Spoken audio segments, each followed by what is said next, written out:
Bonjour à toutes et à tous et bienvenue à ce numéro de Santé Plurielle qui aujourd'hui va accorder la parole aux jeunes pères éducateurs qui accompagnent leurs camarades, notamment en matière de santé sexuelle et reproductive. Ce sont des acteurs qui travaillent pour le changement de comportement dans la société, cette société qui connaît beaucoup de problèmes comme nous allons le voir au cours de cette émission.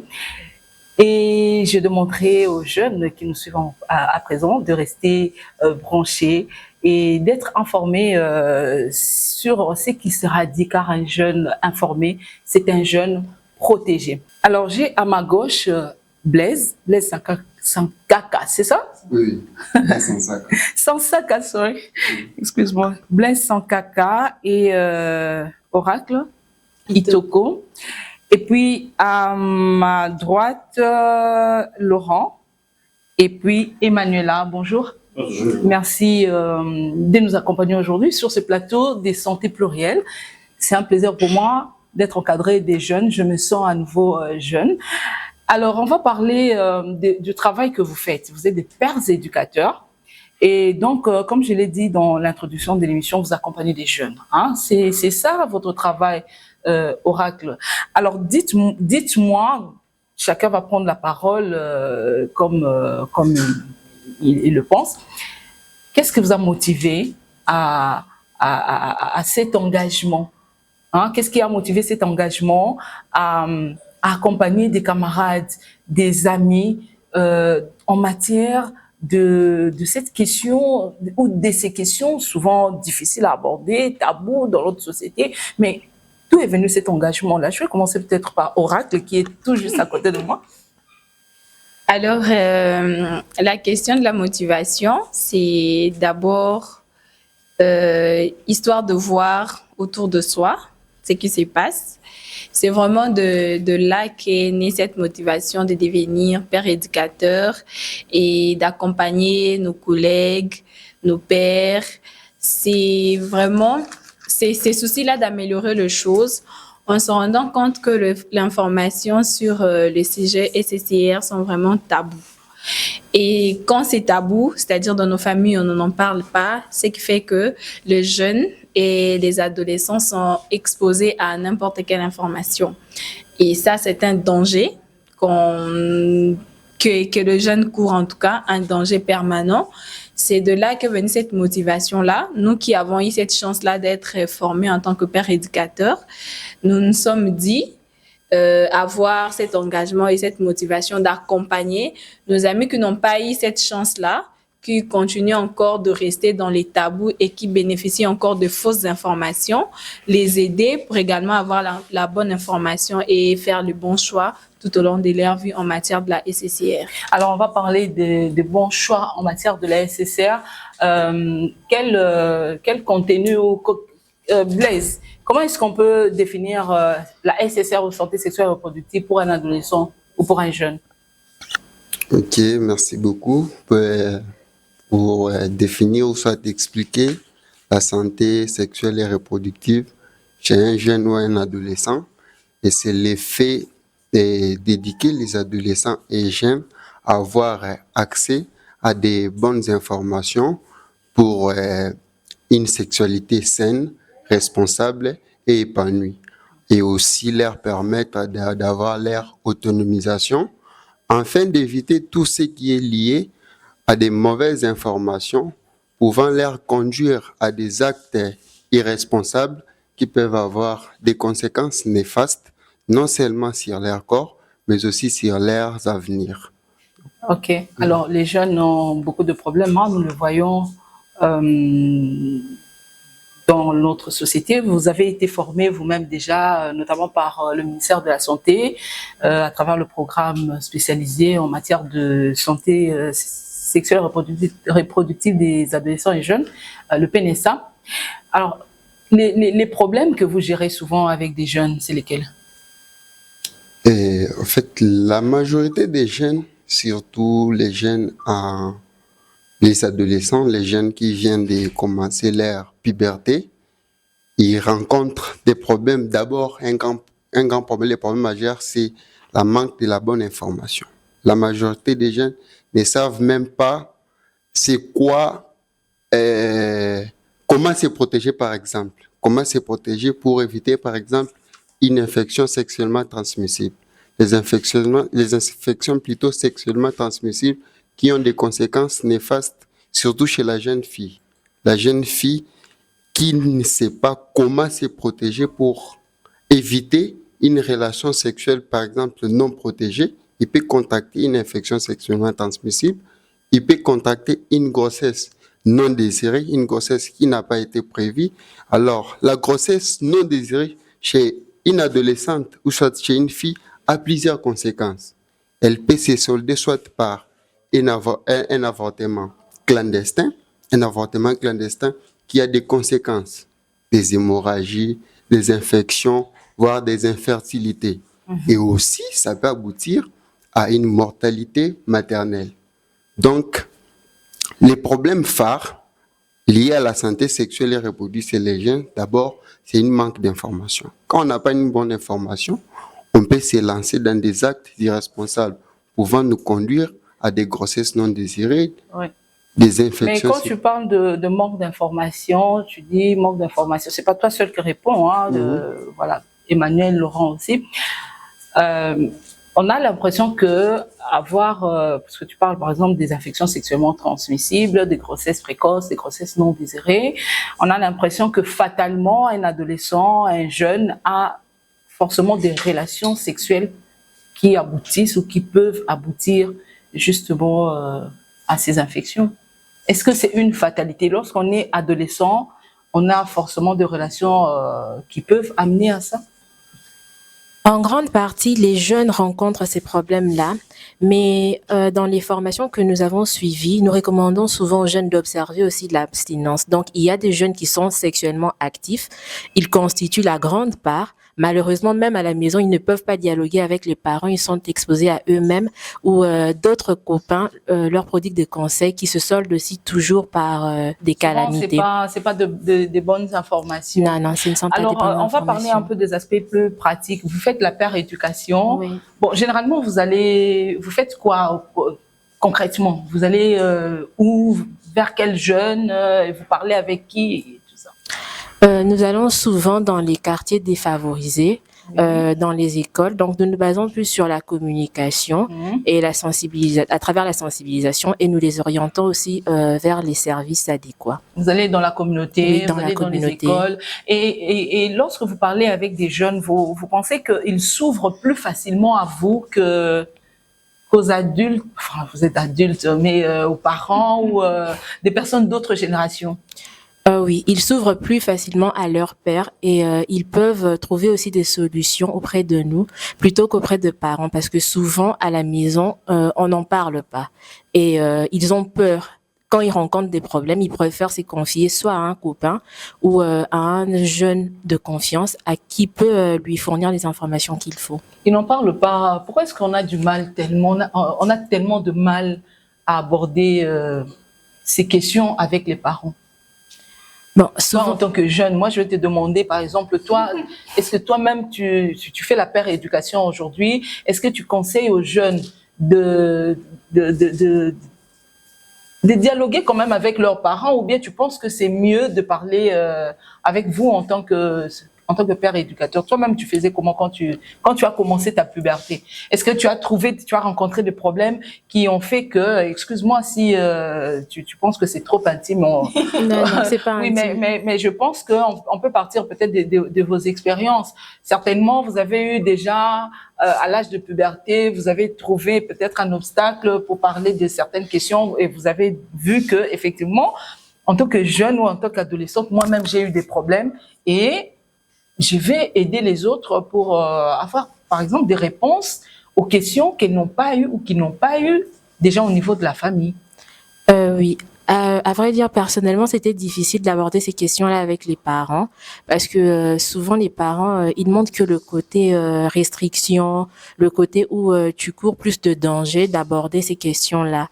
Mais je me souviens par exemple... Les parents, souvent, quand on parle de ça, ils te regardent bizarrement et disent, mais ils te disent pourquoi est-ce que tu viens aborder des questions sur la contraception, par exemple. Est-ce que tu as des relations et tout ça, voilà. Ouais, souvent, quand l'enfant veut s'ouvrir à ses parents, le parent pense directement qu'il est déjà dans la voie de la sexualité, alors que l'enfant veut juste l'information. Et quand le parent se ferme, l'enfant va trouver solution ailleurs, ce qui représente un très grand danger, comme l'avait dit Oracle. Et donc, c'est avec ce que tu observes, c'est ce que tu as vécu toi-même, peut-être cette difficulté que tu avais à aborder certaines questions, qui fait que tu parles aujourd'hui avec tes pairs, avec des amis, avec des jeunes, c'est ça? Oui, c'est ça. Et la difficulté avec les parents, c'est pas seulement qu'ils se ferment, mais souvent ils ne te laissent pas. Ils ne te laissent pas t'exprimer. Ils te disent directement que fais attention. Je risque de tomber enceinte si tu fais ci, si tu fais ça. Plutôt que de laisser l'enfant aussi sortir ses idées et trouver les solutions ensemble. Alors, je peux compléter. Oui, Oracle. Oui. Alors, en termes de dire que pourquoi les enfants n'en discutent pas avec le parent, faudrait d'abord savoir que ce sont des sujets tabous, comme on a dit. Et partant de nos coutumes ou de nos cultures et habitudes, dans plusieurs ménages, on pense que discuter sur ce genre de questions, c'est livrer l'enfant à une vie sexuellement active. Or, ce n'est vraiment pas le cas. Moi, je pense que le début doit être l'information, parce que partout, si toi, tu n'en parles pas à la maison avec ton enfant, dehors, il va entendre parler de ça. Dehors, ses collègues vont le dire. Aujourd'hui, les réseaux sociaux sont là, tout le monde est coach. Finalement, l'enfant finira par écouter. L'information, c'est une très bonne chose, où si un parent aujourd'hui s'est décidé à s'ouvrir à son enfant, ça oriente mieux que ce que l'enfant entend là-bas dehors. Ce que l'enfant entend dehors, dans le 90%, ça n'a jamais été des bonnes informations. Alors qu'une maman ou un parent qui maîtrise bien son enfant avec son éducation à la maison, qui se met là à discuter avec ses enfants ouvertement sur ces genres de questions, ça aide l'enfant à mieux se protéger et à faire de bons choix dans sa vie. Oui, c'est vrai. Excuse-moi, j'allais demander, on parle des informations. Quelles sont les informations, par exemple, quand il faut discuter, même entre vous, entre jeunes, lorsque vous voulez sensibiliser, quel genre d'informations vous donnez aux jeunes? En tout cas, quand nous allons, comme vous l'avez dit, par exemple, dans des lycées, nous allons vraiment sur l'éducation sexuelle complète, c'est-à-dire nous expliquons aux jeunes ou aux lycéennes que nous trouvons là-bas, que ce soit même dans les écoles où il y a des garçons, nous expliquons vraiment qu'est-ce que l'éducation sexuelle complète avec toutes les étapes. Par exemple, nous parlons de la puberté, qu'est-ce que tu vas rencontrer, qu'est-ce que tu vas voir, si tu arrives à tel âge, les changements au niveau de ton corps, comment tu dois te comporter, surtout des questions menstruelles qui sont aujourd'hui des questions très, très tabous. Moi, par exemple, j'ai été dans un lycée que je vais éteindre les noms. Quand, au fait, vous parlez des questions où vous entendez au fait, les lycéennes vous posent des questions, vous-même vous dites que mais ces enfants, ils habitent dans la rue, soit ils habitent vraiment avec de mère dans une maison, parce que un enfant ou une fille qui habite avec sa mère, ce sont quand même des notions basiques où tu te dis que si la maman ne parle pas ça à son enfant, cet enfant sera exposé. Par exemple, comment se comporter. Mais tu te rends compte qu'il y a beaucoup d'ignorance, il y a quand même un manque d'information. Exactement. Même par rapport à son hygiène menstruelle, par exemple. Une fille qui est déjà, par exemple, à un niveau avancé, on peut dire comment aujourd'hui c'est deuxième. Oui, je pense que c'est deuxième, ce qui équivaut à quatrième, quelque chose comme ça. Mais qui ne sait même pas comment faire son hygiène menstruelle. C'est très étonnant. C'est vrai que dans les écoles, on en parle, mais moi, je pense que si vraiment dans des familles, on oriente mieux les enfants, ça sera une très bonne chose. Je ne dis pas que c'est dans toutes les familles, mais en tout cas, dans des familles où on n'oriente pas, quand vous vous retrouvez devant ce genre de jeunes filles, moi aujourd'hui, par exemple, je garde beaucoup de contacts avec ce genre de jeunes filles qui, après une certaine sensibilisation de ces genres, qui vous contactent, tantine, je sais surtout les cas plus si c'était dans un internat. Oui. Oui, il se passe aussi beaucoup de choses. Oui. Hein. Vous dites, madame, moi j'ai ça, tantine, moi j'ai ça, je vois ça, je fais comment?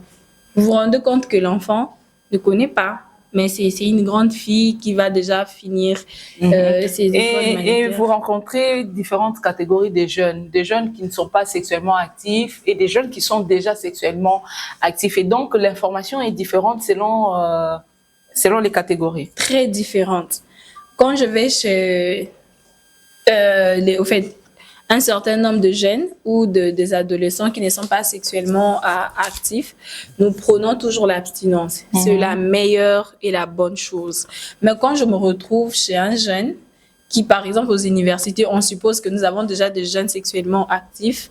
Donc, vous êtes obligé d'être ouvert avec eux pour ne pas, pour éviter que, à la longue, ces jeunes puissent être exposés à ce que le collègue Blaise avait cité. Alors, je voulais demander, on a beaucoup de problèmes justement. Vous avez évoqué le problème d'information.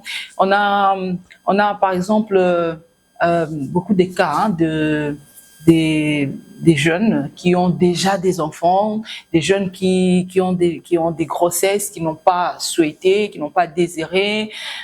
Parfois c'est un avortement, parfois on garde la grossesse et puis on a des cas, on a pratiquement des adolescents qui ont aussi des enfants. Alors, à votre avis, le problème se situe seulement au niveau de manque d'information ou bien il y a d'autres facteurs qui font qu'on a ces genres de situations dans nos communautés?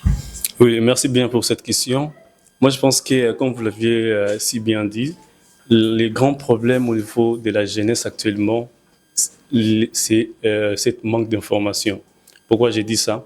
Parce qu'un jeune qui est bien informé, il aura prendre des décisions correctes par rapport à sa vie. Comme vous avez évoqué les cas de grossesse non désirée avec des jeunes filles qui peuvent tomber enceintes à tout moment et puis avoir des répercussions négatives dans leur avenir. Si un jeune ou si une jeune fille qui est par accident, on peut le dire comme ça, parvenait à tomber enceinte, alors qu'au préalable, cette fille avait des informations nécessaires pour pallier à ça, je ne pense pas qu'elle aurait tombé. Alors, les bonnes informations, justement, pour prévenir ça, c'est quoi? Qu'est-ce qu'une jeune fille, par exemple, qui a 18 ans ou 17 ans et qui a des pulsions sexuelles parce que c'est la puberté, parce que c'est l'adolescence et on connaît tout ce qui arrive, toutes ces transformations et même ces pulsions qui arrivent avec ces changements qui sont tout à fait naturels.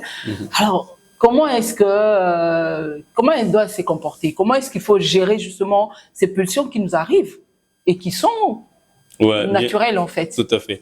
C'est une question pertinente et nous, comme ma collègue Oracle l'a si bien dit, les maîtres mots, c'est l'abstinence. C'est l'abstinence, mais également, il y a des accompagnements qu'on doit mettre à l'appui pour pouvoir aider, n'est-ce pas, ces jeunes pendant ces périodes de turbulence, je peux le dire ainsi, qui nécessitent un accompagnement non seulement au niveau de la famille, mais également au niveau de la communauté comme nous, les pères éducateurs.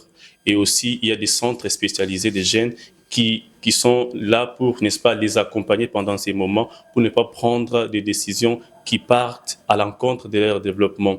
Parce qu'un jeune, par exemple au niveau de la famille, je prends l'exemple de la famille, pendant ces moments-là de la puberté où le corps a besoin de s'épanouir, où la personne... Une fille, par exemple, qui a 16 ans, 17 ans, qui devient de plus en plus consciente de sa féminité, qui a besoin d'être appréciée par le garçon.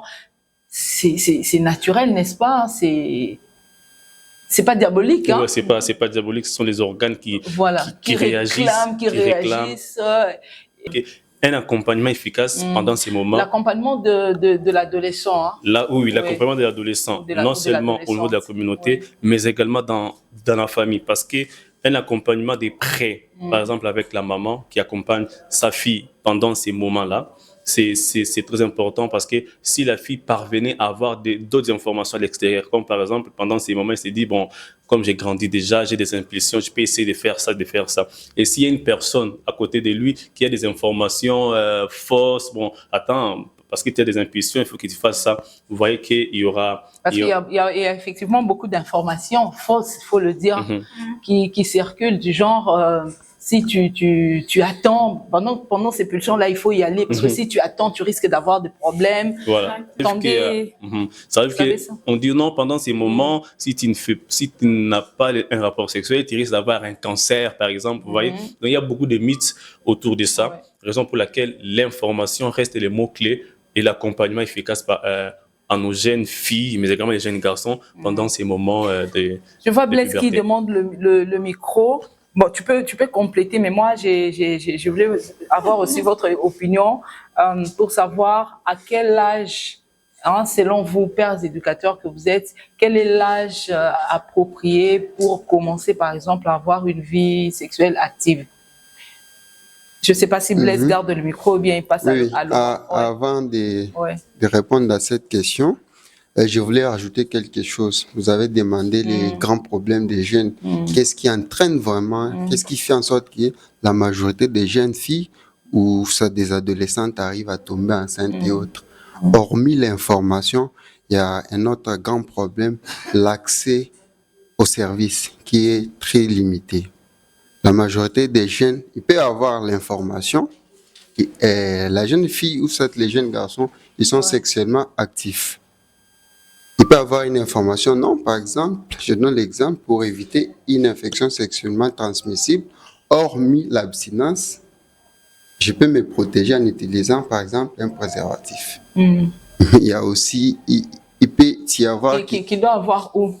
Il doit s'en procurer. C'est ça le problème. Il y a des centres, On de regarde jeunes, souvent par exemple. bizarrement un jeune garçon qui vient demander un préservatif dans une pharmacie. Oui, il y a... J'imagine déjà le regard non seulement de ceux qui viennent aussi acheter des médicaments, mais aussi celui qui vend. C'est ça aussi, les problèmes de l'environnement. Il peut même avoir son argent pour acheter, mais ça pose problème. Mais est-ce que vous encouragez ça? Un jeune qui vous dit, bon, moi, je voudrais... moi, j'ai rencontré des jeunes comme ça, parce que j'ai participé à une séance de sensibilisation, mais après les jeunes demandaient, mais vous êtes seulement venus nous sensibiliser, vous nous avez pas amené des préservatifs, par exemple. Est-ce que vous, en tant que père éducateur, qu'est-ce que vous dites par exemple à un jeune qui dit, ben moi j'en ai besoin? Bon, ce qui est sûr en tant que père éducateur, voyez, on travaille avec les ministères, on se réfère aux lois et aux textes du pays. Et qu'est-ce qui... Les textes demandent à ce que tout jeune ou toute jeune fille en âge de procréer a droit à la contraception, par exemple. Et l'âge de procréer, c'est déjà dès qu'on a des règles, hein? Ça, oui, l'âge de procréer, c'est déjà les filles, 12 ans, 13 ans. Pour la fille, dès qu'elle a déjà des règles, elle a déjà commencé sa puberté, elle peut déjà tomber enceinte. Donc, elle a droit à accéder à une méthode contraceptive de son choix. Pour les adolescentes, les adolescents, ils doivent être accompagnés par un adulte ou un titel. Là, c'est ce que la loi dit. Ça, c'est vraiment pour ceux qui en ont besoin. Qui ne peuvent pas s'en passer. Voilà. Mais on donne quand même l'information. On donne quand même l'information. Tu veux les faire? Ok. D'où ma question là, puisque on parle de l'âge de procréer. C'est déjà cet âge-là, 18. Toi, tu as eu... Non. Oui, mais si tu as tes règles à 12 ans, ça veut dire que tu commences déjà l'âge de procréation. Mais alors, c'est autorisé avec la loi, dès qu'on atteint cet âge-là, on a droit à accéder aux méthodes contraceptives. Oui, mais alors, l'âge, selon vous, puisque vous conseillez les jeunes et tout, l'âge approprié pour où on peut accepter, je dis accepter, qu'un jeune soit sexuellement actif, même si l'idéal serait que tout le monde, tous les jeunes commencent une vraie vie de couple reconnue dans la famille, à l'État, à l'église, si on fréquente une église. C'est ça l'idéal, n'est-ce pas? Mais si on n'y est pas encore arrivé avec tous les problèmes socio-économiques aussi que nous avons, parce que quand tu veux te marier, on te demande 5 000, 10 000 $ que tu n'as pas encore. Oui, alors qu'est-ce qu'il faut faire? Quel âge? Voilà, c'est ça ma question. À quel âge on peut accepter qu'on puisse utiliser la contraception? Utiliser la contraception. Qu'on en ait eu besoin parce qu'on devient sexuellement actif. À quel âge, selon vous, quel âge préconisez-vous? C'est pour cela, Oui. pour cela que je dis, dans tout ce qu'on fait, sensibilisation, conférences et autres, on se réfère toujours à la loi du pays pour nous protéger aussi. On a dit que l'accès à la contraception, si on parle de la contraception, c'est pas à partir de l'âge toute fille qui est dans une tranche de procréation. Oui. Donc l'âge de procréation. Donc, ça veut dire que dès que tu commences l'âge de procréation, tu peux déjà devenir sexuellement actif. Non, non. Ah, oui. Accès à la contraception. Oui, mais moi, Mais maintenant, sexuellement... ma préoccupation, parce que vous êtes là, vous êtes des pères éducateurs, n'est-ce pas? Ouais. Vous sensibilisez, vous dites que nous, on préconise d'abord l'abstinence. Mais l'abstinence jusqu'à quel moment? Voilà. D'accord, merci bien pour cette question. Je voudrais juste apporter ajouter au fait à ce que Blaise a dit. En fait, selon l'Organisation mondiale de la santé, l'âge idéal pour qu'un jeune puisse, dans l'impossibilité, donc quand vraiment il s'est abstenu, il s'est dit, bon voilà, je dois me libérer. L'âge idéal, c'est à partir de 20 ans. Pourquoi on s'est dit ça? Pourquoi l'OMS a préconisé ça? Parce que selon les études, ils ont remarqué qu'à partir de 20 ans, il y a déjà une maturité des organes chez la jeune fille. Là, on a fini même la puberté. Là, on a fini même la puberté, tout est déjà OK. Ouais. Même s'il arrivait que les pires arrivent, la jeune fille peut être à même de pouvoir supporter la grossesse. Mais en dessous des 20 ans, il y a beaucoup plus de problèmes liés à la santé, il y a cette immaturité hormonale de pouvoir supporter la grossesse, bien que biologiquement parlant, la fille peut tomber enceinte, mais si le plan organisationnel, tout ce qui va avec, il y a une incompatibilité qui fait en sorte que en dessous de 20 ans, ça ne peut vraiment, c'est pas idéal en fait pour non seulement pour des premiers rapports sexuels, mais également si tu tombes enceinte, c'est pas évident. Donc du coup, l'OMS préconise à partir de 20 ans, les jeunes peuvent. Alors le moment approprié pour un jeune, c'est quand? Comme on sommes mis de côté l'âge.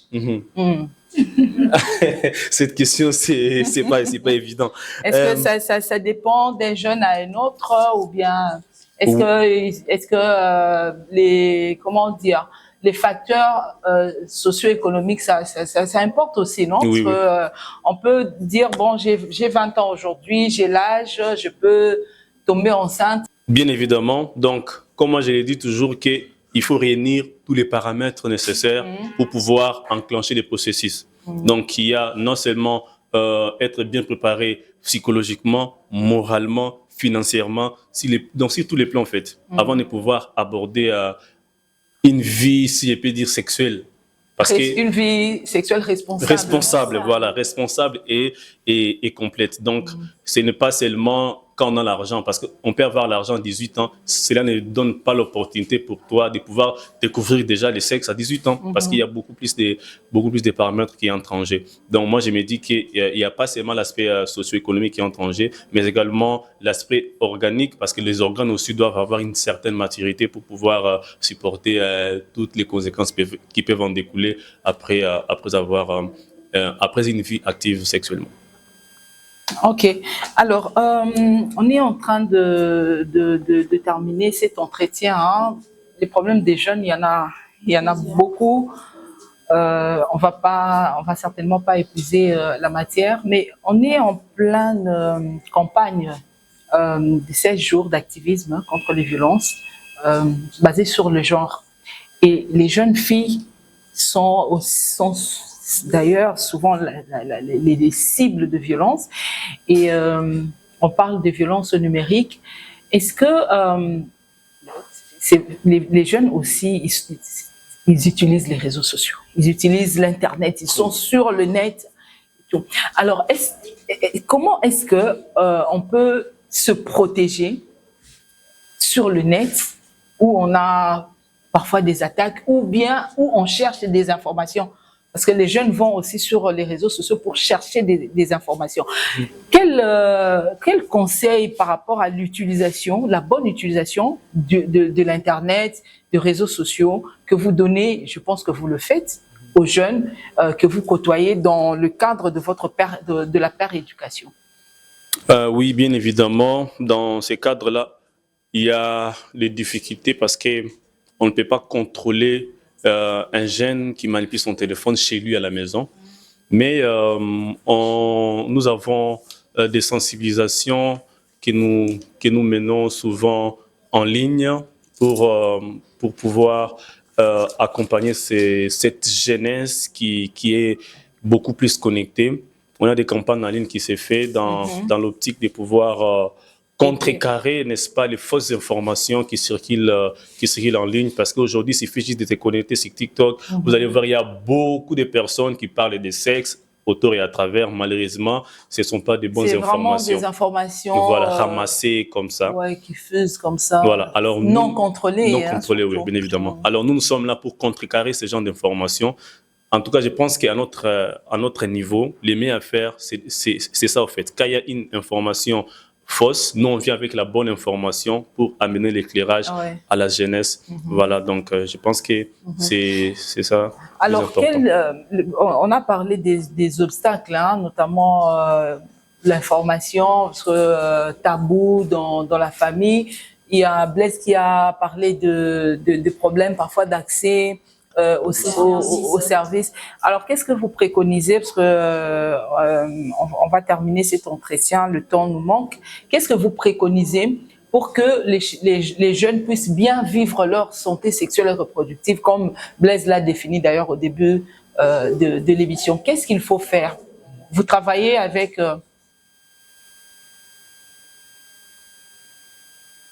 On parle beaucoup là-bas.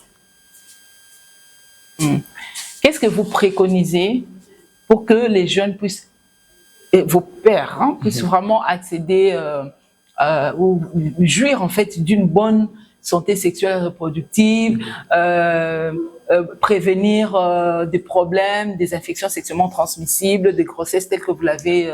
Qu'est-ce qu'il faut faire pour avoir une société, peut-être pas dans l'idéal comme on voudrait, mais réduire tant soit peu le problème que nous rencontrons aujourd'hui. D'accord. Je donne la parole. Voilà, chacun peut donner sa réponse. Ok, merci. Par rapport à cette question, je vais répondre en disant que ce que nous devons faire, c'est de pouvoir faire connaître d'abord les droits des jeunes en fait. Tout jeune doit connaître ses droits. Quels sont ses droits par rapport à sa santé sexuelle et quels sont ses devoirs. Alors, beaucoup de jeunes qui fléchissent ou soit qui, entre parenthèses, tombent dans les pièges, c'est parce qu'ils ne connaissent pas leurs droits, notamment les droits à l'accès aux services de la santé sexuelle. Alors, un jeune qui connaît son droit, il doit pouvoir se défendre par rapport à ça. Il y a une statistique, permettez, je vais donner ça rapidement, il y a une statistique qui a été menée, qui nous dit que chaque minute dans le monde, il y a 380 femmes qui tombent enceintes. Parmi les 380 femmes qui tombent enceintes, il y a 190 grossesses qui sont non désirées. Et puis, il y a 40 femmes qui désirent un avortement. Malheureusement, ce sont des avortements clandestins. Et par minute, il y a une femme qui meurt. Dans les 40 femmes qui veulent au fait se faire avorter, il y a une femme qui meurt. Et quand tu parles de femmes, tu vois aussi les jeunes filles, voilà. Les adolescentes. Tout à fait. Une qui meurt chaque minute. Donc cela veut dire que si au préalable, ils connaissaient leurs droits, elles pouvaient être en mesure de pouvoir se défendre et de pouvoir chercher un avortement médicalisé pour les accompagner afin d'éviter ce genre de morbimortalité liée, n'est-ce pas, à ça. Donc, moi, je pense que... Mais là, se pose un problème. Moi, je me demande, un jeune qui est dans un coin reculé, un coin où il n'y a pas de service et tout, vous sensibilisez, vous passez, par exemple, comme aujourd'hui, là, vous passez à la RTNC, l'information lui arrive. Il sait que j'ai le droit d'accéder au service. J'ai le droit d'avoir, par exemple, accès à la contraception quand j'en ai besoin. Mais il n'y en a pas. Comment est-ce qu'il va faire? Puisque quand on connaît le droit, on revendique, il va faire quoi après? Ok, merci beaucoup pour cette question. On descend vraiment partout à Kinshasa Pour donner d'abord la bonne information. Et PENSA aussi. La bonne information qui est de... La bonne information, par exemple, en matière de la santé sexuelle et reproductive, on donne d'abord, il faut s'abstenir. Il faut s'abstenir, attendre les bons moments, comme les collègues l'ont expliqué, sur les plans organiques, socio-économiques. Voilà. Quand vous êtes d'accord. Et puis quand on arrive au bon moment... Quand vous arrivez au bon moment, là, vous pouvez pratiquer un rapport sexuel qui est responsable en utilisant toutes ces méthodes, des mesures de protection, toutes ces méthodes contraceptives disponibles, hormonales, mécaniques et autres. Donc, on sensibilise comme ça en communauté. Mais aussi, on donne une information, comme on l'a dit, aujourd'hui, 90% de la jeunesse congolaise est toujours scotchée à son téléphone. C'est pour cela PENSA a déjà disponibilisé quelques canaux de diffusion en ligne. Il y a déjà un site web où le ministère de la Santé, vers les programmes nationaux de la santé des adolescents, va commencer à diffuser des bonnes informations. Donc, c'est un site web accessible à tout le monde. Même un jeune qui est partout en RDC, d'ailleurs, c'est pas seulement à Kinshasa ici, il peut avoir accès à ces sites-là, avoir des bonnes informations. Il peut créer aussi un compte genre pour entrer en contact avec des personnels soignants ou soit qui ont des bonnes informations, converser, poser des questions en anonymat. Il n'y aura pas l'identité qui va sortir. Tu poses tes questions, on te répond, tu as une bonne information. On peut même localiser là où tu es. C'est le ministère de la Santé. Il y a les zones de santé partout en RDC. On peut même te référer pour les soins, les services, donc avoir l'accès. Hormis les sites web, il y a aussi des canaux des réseaux sociaux. Il y a les comptes Twitter, par exemple, des PENSA. Il y a les comptes Facebook. Il y a même un compte TikTok qui est déjà créé, même YouTube aussi. Donc, partout, on essaie un peu de suivre les jeunes partout pour donner la bonne information et référer aussi. On ne se limite pas seulement à l'information. On donne la disponibilité de poser des questions et de référer. Comme on le fait dans des communautés, dès qu'on sensibilise, on réfère aussi dans des centres de santé les plus proches. Il y a même un numéro on appelle ça souvent bouton WhatsApp, par exemple sur Facebook.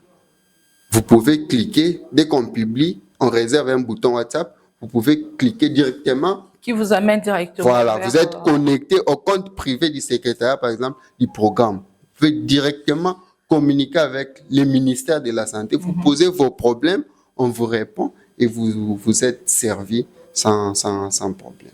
Merci. Oui, on est en train de terminer le problème des droits en matière de santé sexuelle et reproductive. Laurent a dit que les jeunes doivent connaître leurs droits parce que lorsqu'on connaît le droit, on peut les revendiquer. Vous avez parlé de droit à l'information, vous avez parlé de droit d'accès aux services de santé sexuelle et reproductive. Est-ce qu'il y a d'autres informations en matière de droit que les jeunes doivent connaître? Alors, moi, je pense que le plus grand, c'est connaître l'information. Parce que tout commence au niveau de l'information. Avant de prendre une décision, tu dois être informé sur cette décision-là. Savoir si je prends X décision, ça va me conduire à X conséquences ou X avantages. Et lorsqu'on doute, lorsqu'on on ne sait pas quelle option prendre, qu'est-ce qu'il faut faire? C'est même ce que le collègue Blaise a dit. Le programme national de la santé des adolescents est là. Donc, il a disponibilisé des mécanismes qui permettront aux jeunes d'avoir l'information n'importe où, n'importe moment, à quelle heure. Parce que les sujets que nous sommes en train de parler ici, ce sont des sujets sensibles qu'un enfant peut être tabassé à la maison là-bas si il ose seulement aborder ce genre de sujets. Alors, à travers ces canaux de communication du programme national des adolescents, vous aurez toutes les informations. Quand vous ne savez pas quoi faire, vous pouvez consulter. Les sites sont là. Le compte WhatsApp sont là. plutôt le compte WhatsApp est là, et TikTok où il y a d'ailleurs beaucoup de jeunes. Et c'est même dans ces genres de réseaux que nous prenons des très mauvaises informations. Alors moi, je conseillerais aux jeunes, au lieu d'être éparpillés, plutôt aller sur des canaux officiels que vous savez, ici, j'aurai la bonne information telle que les canaux de communication mis en place par le PENSA. J'aurai une très bonne information.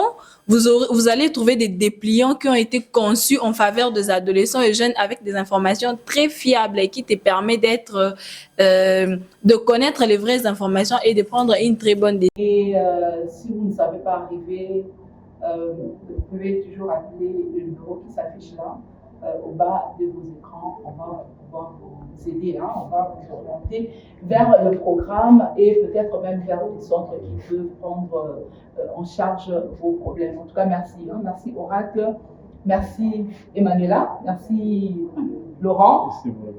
Et merci Blaise. Merci. Je rappelle que vous êtes des pères éducateurs. Donc vous accompagnez vos pères, vous accompagnez des amis, des camarades, ceux qui ont votre âge, qui sont de votre génération, qui ont des problèmes, qui ne savent pas toujours trouver des solutions, peut-être chez des personnes plus âgées ou qui sont d'une autre génération, parce que souvent on a ces conflits des générations, parfois on ne se comprend pas toujours, mais vous savez un peu ce qu'ils traversent parce que vous traversez en même temps le même problème, mais seulement vous avez déjà acquis de bonnes informations et que vous pouvez partager avec les autres. J'ai bien résumé, hein? Très bien. Alors, ça mérite des applaudissements. Et c'est sur cette note d'applaudissements que nous terminons cette émission, vraiment tout en vous remerciant d'avoir prêté votre attention à ces échanges et j'espère qu'ils vous ont été bénéfiques. Je l'ai dit, il y a un numéro qui s'affiche, vous pouvez nous contacter et nous aussi nous allons vous aider à atteindre les personnes qu'il faut pour pouvoir trouver des réponses à vos questions, des solutions à vos problèmes, bien sûr, dans la mesure du possible. Portez-vous bien chez vous et on se retrouve pour un autre numéro de santé pluriel. À bientôt.